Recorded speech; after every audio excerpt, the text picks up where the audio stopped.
এই হলো শান্তিনগর। এই দেখেন পানি, পানির উপর দিয়ে আমরা গাড়ি চালাচ্ছি, পানির অভাব নাই।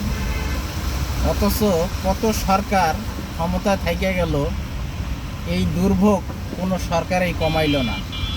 যে ঢাকা শহর, চিটাং শহর যদি 1 ঘন্টা বৃষ্টি হয় তো তলায় যায়। যে ভিডিওটা করলাম, এই ভিডিওটা কোন জায়গায় সেটাও দেখাই। এটা হলো নয়াপল্টন বিএমপি অফিস। এই হলো তার নমুনা।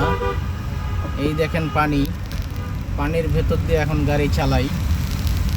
অথচ আওয়ামী লীগ সরকার, বিএমপি সরকার অনেকবার থাকছে, কিন্তু এই পানিগুলার কিভাবে নেমে যাবে এই উদ্যোগ একবারও নেয়নি কোনো সরকার।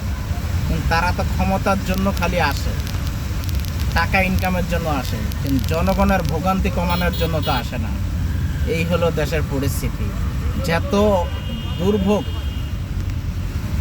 দুর্ভোগ জনগণ করে, সরকার তো আর করে না। তাতে সমস্যা কোথায়?